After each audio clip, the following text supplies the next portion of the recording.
Hi friends, I'm Michael Kingswood. It's story time. It is Saturday. It's getting towards Saturday evening now. A little later than I like to do it, but it is Story Saturday. And it's the first Story Saturday of the new year, and we're kicking things off well here. We took a couple weeks off over the holidays at the end of the year because of the holidays. At first I figured I'd push through and do a bunch of podcast stuff, but then I was like, you know what? I'm gonna just, do holidays with family and stuff. So I did that.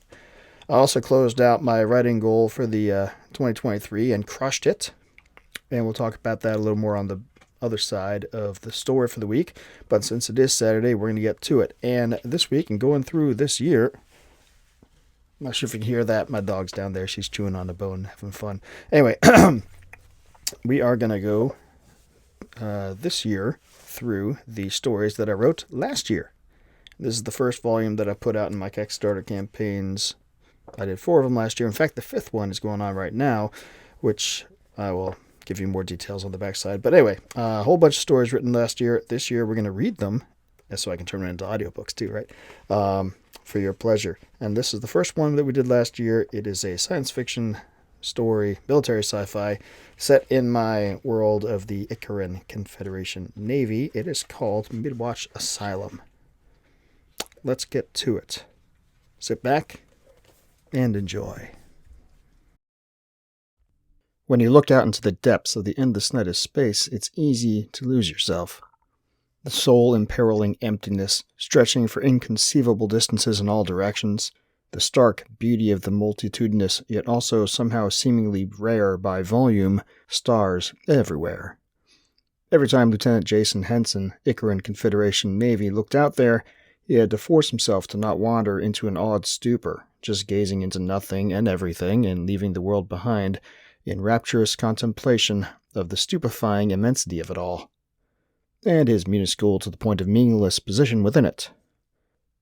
Fortunately, the piloting bubble of the surveillance and reconnaissance skiff he flew had a heads-up display built into the plasteel hemisphere surrounding his pilot station.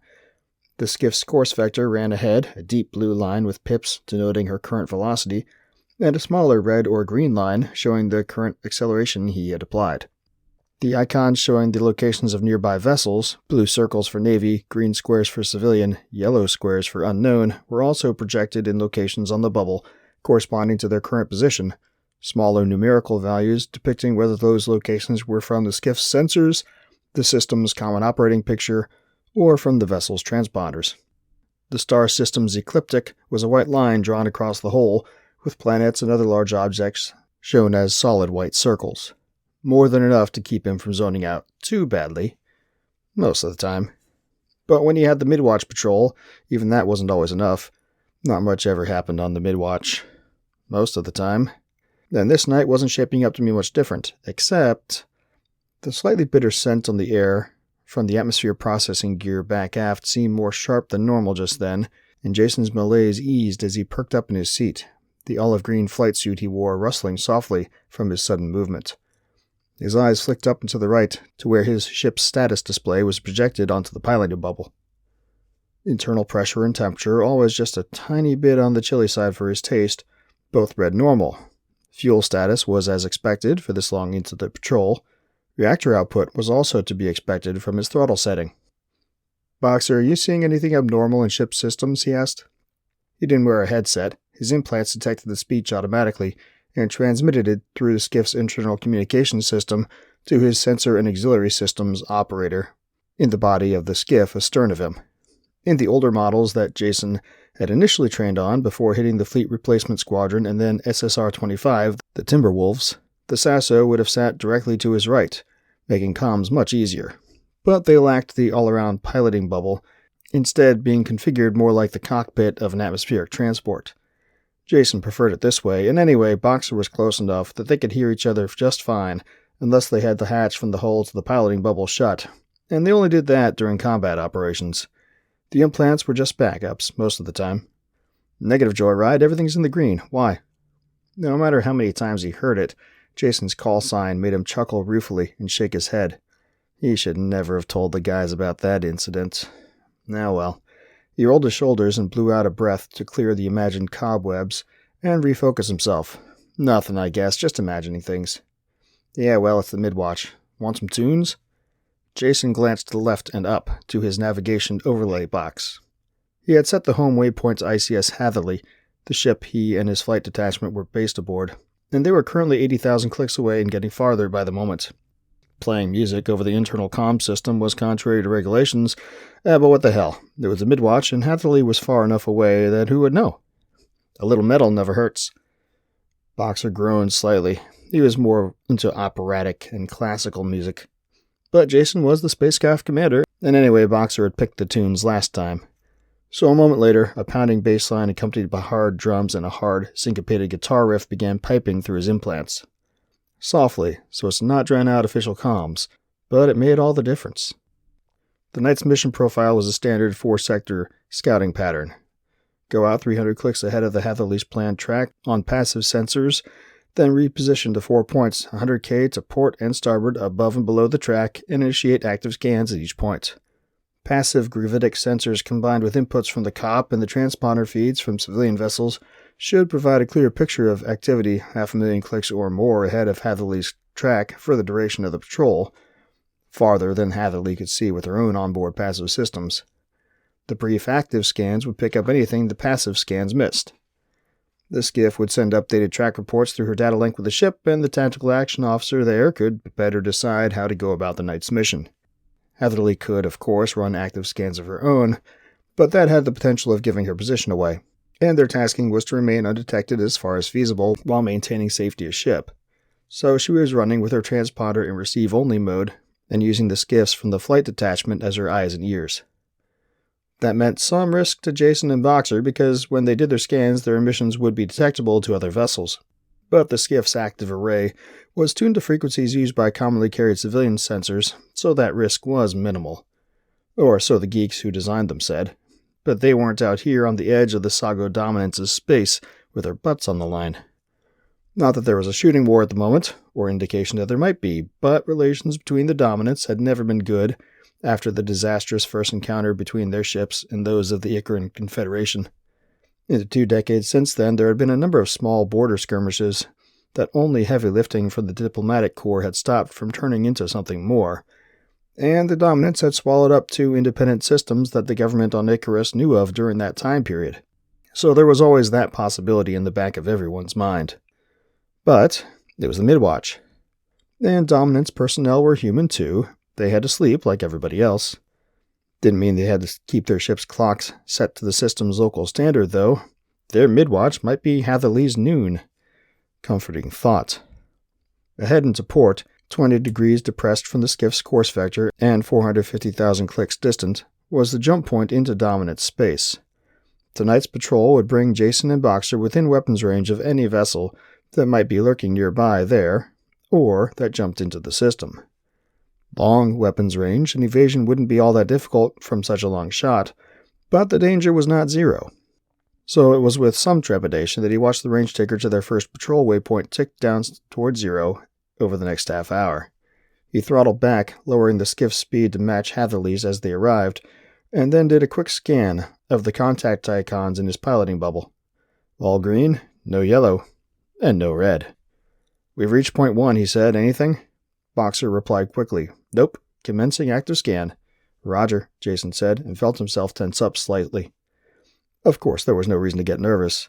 No Dominant ships were in the system or scheduled to come visit, or at least the diplomats didn't know of any that they had passed on to the Navy.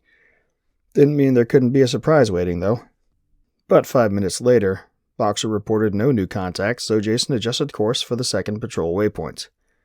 Then, after detecting nothing again at the second waypoint, Jason put those little bits of nervousness aside with a wry, silent self-scold. Of course nothing was going to happen. It was the Midwatch. And it was over halfway done. He glanced up at the chronometer, tucked away in his ship status display box, and despite having gotten good crew rest before takeoff, he had to fight to suppress a yawn. 0332. The relief would be launching in an hour and a half, and then they would head back to the barn a half hour later, once Jerky and Hobo got on station. It was going to be a long couple of hours if a burst of light below and to the right drew Jason's eye. Adrenaline surged through him as he got a full look at it, a kaleidoscope of colors throughout the visible spectrum, wavering and turning in space for a couple seconds, and then just as quickly winking out as though it had never been. "Gravitic sensors just pegged," Boxer reported, surprise plain in his voice. The jump point opened. "Say again? Commence active scan." "Joyride. Do it." A few seconds passed, then Boxer replied in the kind of clipped, professional tone that he only used when he was really feeling the stress. "New contact, bearing 035 Mark 062, and a white block appeared on the piloting bubble right where the swath of light from the jump point opening had been. No transponder code. Course..." Boxer paused. "Course is erratic, fluctuating. Can you get a visual? Unless the craft, whatever it was significantly smaller than a skiff, there should be well within resolution range on one of the two optical telescopes on the skiff's dorsal and ventral surfaces." "Wait one." In his mind's eye, Jason could see Boxer working the controls to bring the lower camera online and align it to the contact. "Should be just Boxer let out a low whistle. "Check it out." A data window popped up on the piloting bubble. Jason felt his eyebrows rising of their own accord and his jaw dropped open. "What is that?" Data on the Dominance's naval order of battle was far from complete, but he had learned the silhouettes of all their known craft. This didn't match any of them. It was tough to tell scale for certain, but Jason would bet the craft was not very much larger than his skiff. It was triangular, with what on atmospheric craft would be called a delta wing, and it had a vertical stabilizer as well. Maybe it was designed for both orbital and atmospheric flight? It was painted sky blue, except for on the leading surface of the delta wing, which were charcoal gray, and it had intricate design in red, green, and black on the side of its vertical stabilizer. Green and red running lights shone from the starboard and port wingtips, as per standard, and it had a red strobe atop the stabilizer and a pair of solid white lights on the dorsal section of its hull. And it was spinning, a slow counterclockwise yaw that made it almost resemble a misshapen top from this angle. And no wonder. A significant portion of the trailing edge of the port delta wing had been blown off, looked like. There were black scorch marks all over anyway. A white mist trailed behind the craft as it spun, off-gassing of some sort. "Dunno, but looks like you took a hit," Boxer said, echoing Jason's thoughts. "Yeah. Did you pass the word to Hatherley?" "Affirm. They're setting condition 2 and adjusting course to intercept flank acceleration. Jerky and Hobo are up and starting launch preps." For all the good that would do, the flight detachment had been maintaining Alert 60 per standard peacetime procedures, ready to launch in an hour from call-up. Jerky and Hobo might be able to go faster than that, since they would have already started their pre-flight preparations for their scheduled patrol, but probably not by too much. The closest other naval units were halfway around the system to spinward, and even though Hatherley was now burning toward them at 15 Gs, she wouldn't get there for longer than it would take Jerky and Hobo to launch. So Jason and Boxer were on their own for a while. "Okay, I'm going to maneuver us closer. Try hailing it." "It's moving away from the joint point pretty quickly. It must have burned like hell on the other side. But we won't just be within weapons range from the jump point when we reach it. We'll be almost at point-blank range. It's a vessel in distress. We can't just leave it." A short pause, then Jason could practically hear Boxer's nod, see his rueful grimace. "Yeah, just saying. I know. Get the countermeasure system warmed up and tell Hatherley we're moving in. I turned it on as soon as the jump point opened." Jason smiled grimly at that. Then he adjusted the control yoke to point the skiff toward the tactical system's computed intercept point with the new contact, shown as a gray circle offset from the contact box by about 30 degrees, and increased the thrust from the skiff's gravitic engines. As he did so, Boxer sent out, "Unknown craft exiting the Jinhua jump point. This is the Icaran Confederation Navy skiff Lobo 607, approaching from forward starboard at 30 degrees elevation. You are directed to identify yourself. Over," on the common hailing frequency. It was the standard frequency used in all Confederation systems, and in all the other nations the Confederation dealt with. Even the Dominants used it, though not in their home systems. So there was a decent chance the intruder could receive the transmission, or at least know to tune to that frequency. But then this wasn't a Dominant ship, so maybe not? And would they understand the language? The Dominants primarily used Mandarin, and a bit of Cantonese and Nihongo, but they could speak the common English that the Confederation and their neighbors used, and did when they interacted with the ICN. But who knew what this guy spoke? One thing at a time, Jason said to himself. earning himself a "huh" from Boxer in return. "Nothing," he said. "No response?" "Nope. I'm going to try some other frequencies." "Roger. Keep up the active scan. Focus it toward the jump point. I don't want to be surprised by someone else coming through." Never stopped. Good. And Jason had expected Boxer would do that. He'd been in the game just as long as Jason had, and he knew his stuff. Still, a little watch team backup never hurt anybody. The skiff drew nearer to the intruder over the next several minutes without any response to Boxer's hails, and the image in the data window became more clear. Jason found he had to work to tear his eyes away from it to do his normal instrument scan and take care of his piloting duties. Not that it was particularly interesting to look at in and of itself. The design wasn't exactly novel, except for the wings, which were useless in a pure spaceship, but it was fascinating nevertheless. The mystery, yes, but also the possibilities. Was this a new dominant ship, or someone else who had come through dominant space to the Confederation? That opened all manner of potentials that sent Jason into speculation for a long several minutes before he noticed the wingtip running lights and the white dorsal lights on the intruder were flickering. Wait, no, not flickering, like the power was failing, blinking. Blinking rhythmically, almost intentionally. Jason blinked and focused in on the lights. The pattern was vaguely familiar, like something he'd seen once. He drew a quick breath. "Boxer, the contact's lights. I think they're blinking in Morse code." "What?" A pause, then, "Hey, you're right, I think. I don't remember my Morse very well, do you?" Jason shook his head before he recalled Boxer couldn't see him. "I remember SOS, and that's about it. Are you recording video or just stills?" "Both, and I'm way ahead of you.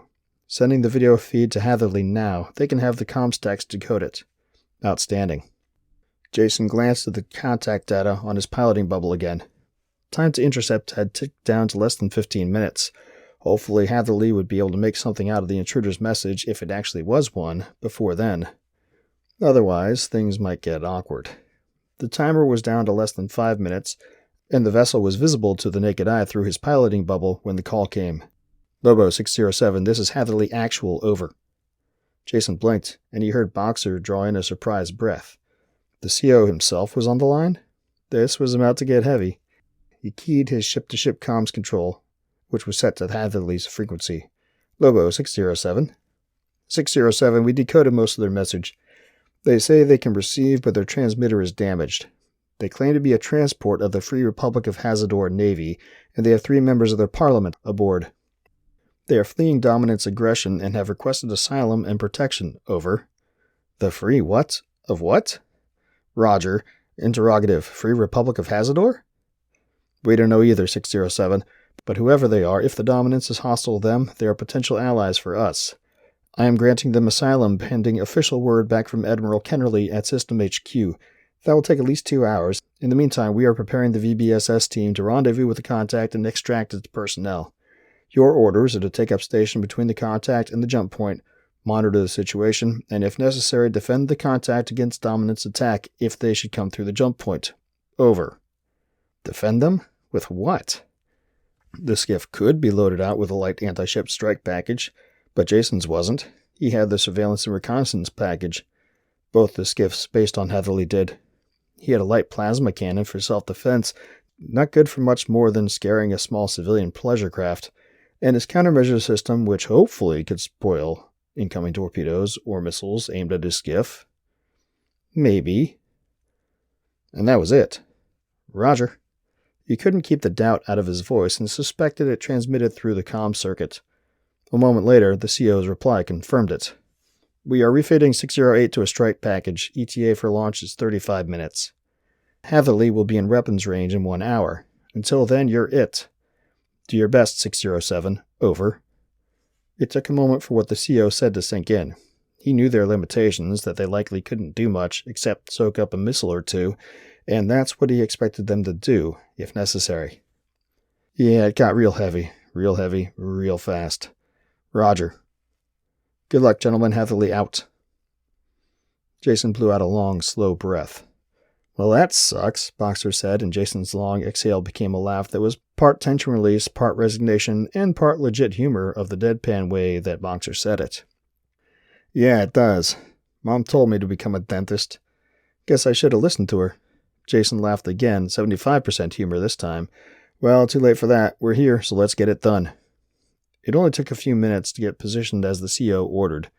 Jason put the skiff about a kilometer away from the contact and rotated the skiff so the countermeasure system's antennas and decoy launchers were oriented directly toward the jump point.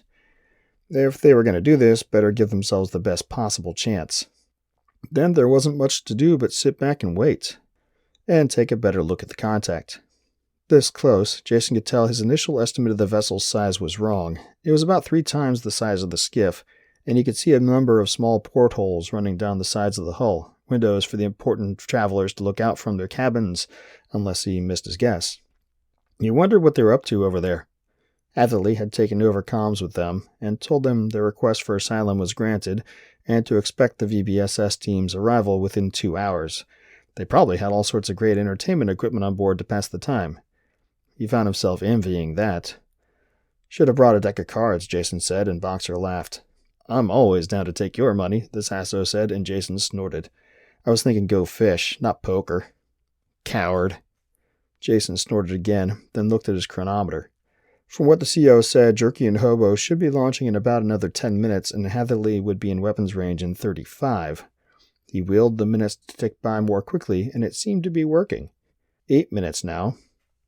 5. Maybe we'll get lucky, and they won't bother to continue. That Boxer cut off abruptly, then said, "Aw, hell, Gravitic's just pegged again." The way the skiff was oriented, Jason couldn't see the jump gate's rainbow display this time. All the same, there was no doubt what had just happened, and his spirits, which had been rising by the minute, almost without his noticing it, dropped down into his boots. "Crap," he said. "New contact. Correction, 2 new contacts. They are actively scanning. From their transmissions, looks like a Dominance frigate and corvette. Double crap." "That's the truth," Boxer said. Then the tension in his voice ratcheted up to 11. "I'm reading fire control radars now, locking on us." "Rig for combat," Jason said, and it was like the words flipped a switch in his mind. His thoughts crystallized, resolving down into the checklist of things to do, and he began doing them. Reactor to max power, engine limiters off, plasma cannon safety off. It might matter. He flipped a switch on the left side of his pilot's chair and heard the hatch between himself and Boxer slide shut. Then he reached up and pulled on the padded collar of his flight suit. The flexible plasteel hood that was contained within the padding released, and he pulled it up over his head. A practice run of his hands along the seam of the hood had activated the adhesive there, and he secured the rest of his flight suit. A hose connection from the skip's atmosphere system to a fitting in his suit, and he had airflow, and his flight suit was now space-ready. "You set, Boxer?" "Affirm." "Okay." Jason drew a deep breath and steeled himself. "Commence jamming. Decoys ready?" "Jammers on. Decoys are good to go." The implants in Jason's right ear crackled. Then a new voice came over his comm circuit. Jason recognized Jerky immediately. "Lobo 607, this is 608. We're off, doing max burn for you. ETA 10 minutes, weapons range in 5. Jason looked at the chronometer. "They got out ahead of schedule. Awesome." "Roger, we've got it covered until then. We drifted far enough from the jump gate that they won't be able to split up and gain enough bearing separation to come at us from different axes for at least a few minutes. Over." There was a noticeable hesitation before Jerky replied. "Roger, we're to come on your starboard side. Hatherley is maneuvering to come in from below into port." "Good to know." "Roger, out," he said, just as he heard in the left implant a deep voice speaking heavily accented but smooth English. "This is the Sago Dominance warship Yangtze to Icaran Confederation vessel. We are here to apprehend Dominance subjects who are fugitives from justice. You are directed to cease your jamming immediately and stand aside. Failure to do so will be regarded as an act of aggression against the Sago Dominance, requiring an immediate and overwhelming response." Well, this was going downhill fast. Jason opened his mouth to reply and brought his thumb down over the transmit control button, then stopped as Hatherley beat him to it. "This is the Icaran Federation Navy cruiser Hatherley to Dominance warships. Your presence here uninvited is a violation of Confederation territory. The Free Republic of Hazador Navy vessel is under our protection. You will cease pursuit and depart this system immediately. Failure to comply or any further aggressive action from you will be viewed as an act of war against the Icaran Confederation." Silence over the comm circuits followed, punctuated by a loud thumping in Jason's ears. He wasn't sure whether it was the drum line from the music Boxer still had playing over their internal comm circuit, or the pounding of his heart, or both. "They still locked on us," he said, and was amazed that his voice came out steady and strong. "Fire control radar is still up, yes. Hopefully the jamming broke their lock." Yeah, hopefully. Finally, the Dominant's voice came back on the circuit. This is an internal dominance matter, Hatherley. You have no right to interfere.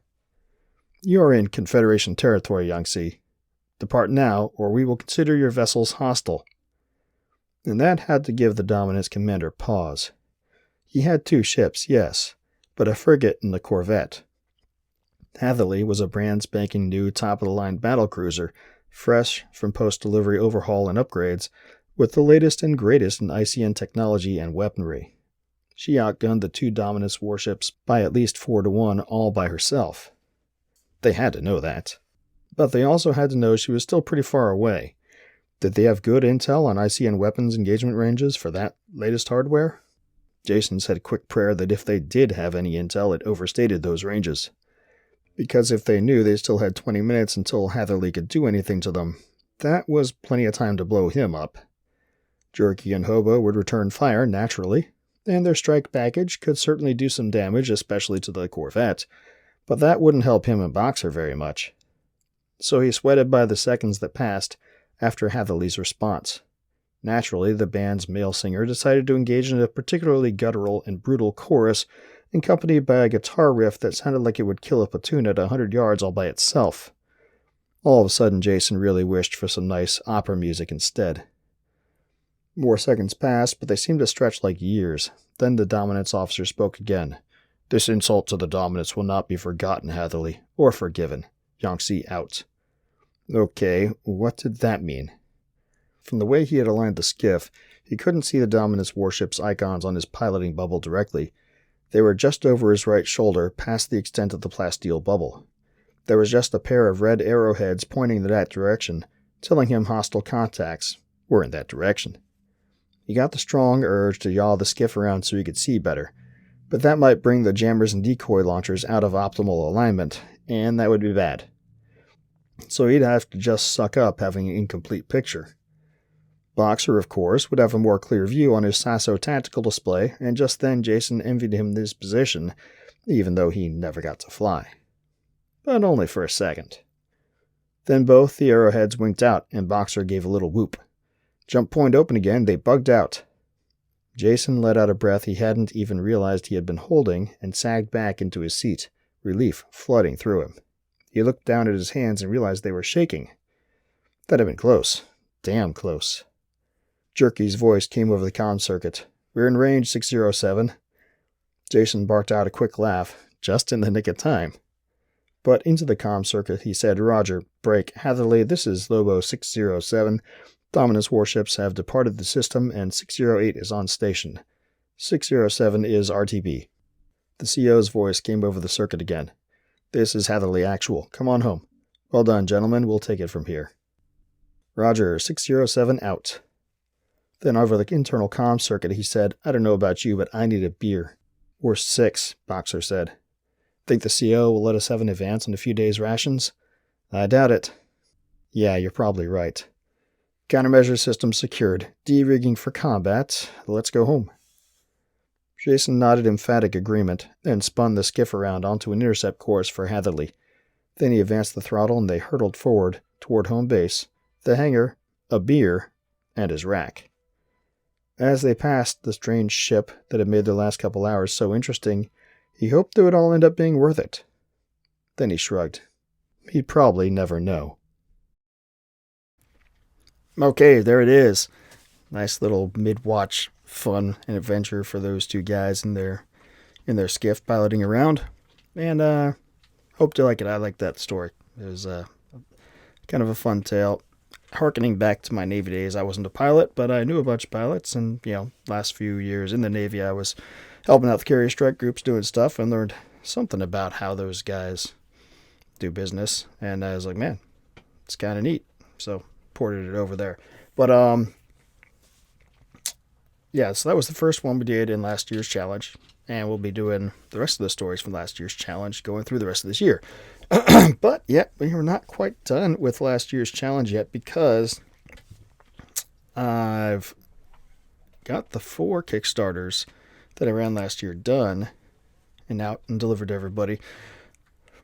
But that didn't cover all the stories. The fifth and final Kickstarter is going on right now as we speak. It started this week, and we've already crossed the initial funding goal and are pushing on towards some super fun stretch goals that we got. So you guys should definitely go check that out.